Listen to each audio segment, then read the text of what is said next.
नमस्कार, मधुस किचनमध्ये सर्वांचे स्वागत आहे। आज बनवूया हिरव्या वाटणातला फ्लॉवरचा झणझणीत रस्सा। फ्लॉवरचा हा रस्सा बनवण्यासाठी इथे मी फ्लॉवरची फुले मोठ्या आकारामध्ये तोडून घेतलेली आहेत। आता आपण यासाठी गरम पाणी बनवले आहे आणि त्यामध्ये थोडंसं मीठ टाकून ही फ्लॉवरची फुलं उकडून घेऊया। त्यामागचं कारण म्हणजे फ्लॉवर हा उग्र असतो, त्याचा वास निघून जावा यासाठी याला गरम पाण्यात उकडून घ्यायचं आहे। साधारण 4 ते 5 मिनिट हे उकडून घेऊया। आणि आता त्यासाठी लागणारा मसाला पाहूया। त्यासाठी थोडीशी ताजी कोथिंबीर, त्यानंतर आपल्या तिखटाच्या आवडीनुसार हिरव्या मिरच्या, 1 टेबलस्पून जिरे, साधारण 1 लसणाच्या गड्डीच्या पाकळ्या आणि 1 वाटी भाजलेले शेंगदाणे, हे सर्व आपण मिक्सरमधून जाडसर वाटून घेऊया। तर इथे आपले मसाल्याचे वाटण तयार झालेले आहे आणि फ्लॉवरची उकडलेली फुलं आपण यातले सर्व पाणी निचरा करून घेतलेलं आहे।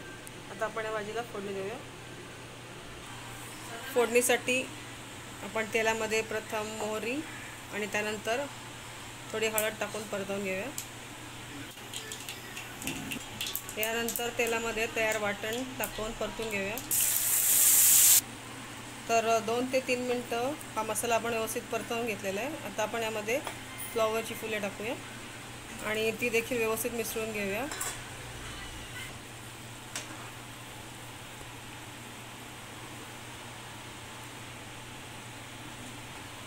आता यामध्ये आवश्यकतेनुसार पाणी घालूया।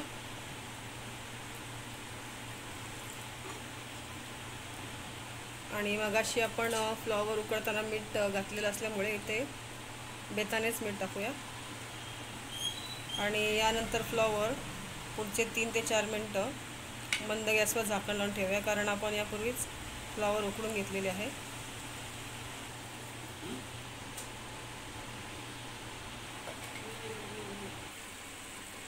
तर काही वेळाने आपण इथे बघू शकता फ्लॉवरचा हा रस्सा तयार झालेला आहे, म्हणजेच फ्लॉवर शिजलेला आहे व्यवस्थित।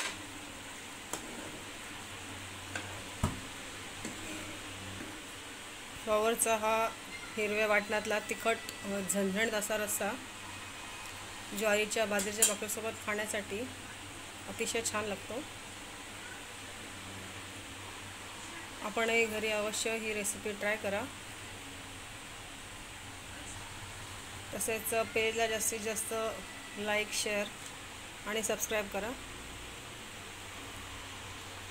पुन्हा भेटूया अशाच एका छानशा रेसिपीसह। धन्यवाद।